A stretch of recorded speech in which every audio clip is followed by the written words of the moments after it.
কালকে সকালে পাত্রপক্ষ তোকে দেখতে আসবে। কিন্তু কেন বাবা? আমি তো এখন বিয়ে করতে চাই না, আমি বিয়ে করব না। আমি যা বলবো তাই হবে। কিন্তু বাবা, আমি আর কোনো কথা শুনতে চাই না, এটাই আমাদের পরিবারের নিয়ম। পাত্রপক্ষ যদি তোমাকে পছন্দ করে এই চিঠির পরই তোমার বিয়ে হবে, এটাই শেষ কথা, মনে রেখো। আচ্ছা কি হয়েছে বলো তো? আজকে আমাকে ছেলের বাড়ি থেকে লোক দেখতে এসেছিল। কি? কেন দেখতে আসছে? মানে আমাকে বিয়ে দিবে না, আমাকে কি বসিয়ে রাখবে? আচ্ছা তুমি কি একটা কাজবাজ করবে না, নয়তো বাবা আমাকে তোমার সাথে বিয়ে দিবে না। দেখো জেসিকা, আই নো তুমি আমার থেকে অনেক বেটার ডিজার্ভ করো, বাট তুমি যদি বেটার কাউকে পাওয়া যাও আমি তোমাকে পাবো না। প্লিজ আমার হয়েই থেকো। আল্লাহ ভরসা। বাসায় না বলে বের হয়েছে, বাসায় এগিয়ে দিয়ে আসো। ঠিক আছে চলো। মামা আজকে অনেক কষ্ট হয়ে গেল রে। তুই এই কষ্টের কথা বলতেছিস? আমি তো তোকে নিয়ে অন্য কিছু ভাবতেছিলাম।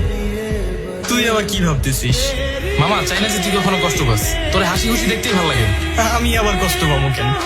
পুরুষ মানুষ নারী মানুষের মায়ায় পড়বে, কষ্ট পাবে না, এটা তো হইতেই পারে না মামা।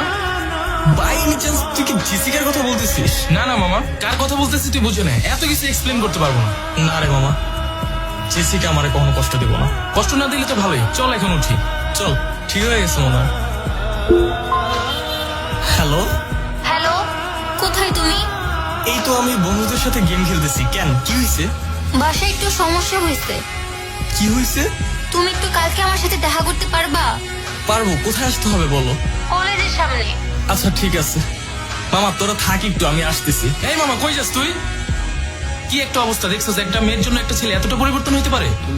তাই তো দেখতেছি রে। তুই এটা কেন আমার সাথে করলি? তুই এত খারাপ সেটা আমি জানতাম না। তুই এটা কেন করলি?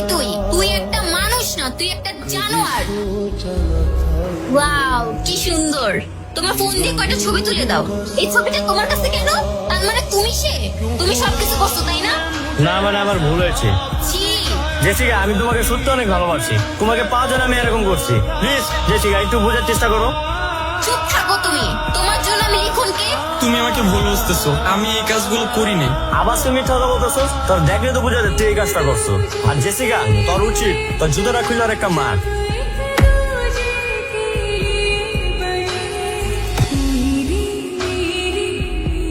কত অপমান করছি, আমি নিজেকে কখনো ক্ষমা করতে পারবো না। জেসিকা প্লিজ একটু বোঝার চেষ্টা করো। জেসিকা, হ্যালো ভাইয়া, লিখন কোথায়? লিখনকে কেন খুঁজছেন? আবার অপমান করার জন্য? ভাইয়া আমার ভুল ছিল। লিখন কোথায়? আমি ওর সাথে দেখা করতে চাই। আপনি ছেলেটাকে কতটা অপমান করেছেন? এই ছেলেটা আপনার জন্য কি না করেছে, কতটা ভালোবাসছে আপনি কি জানেন?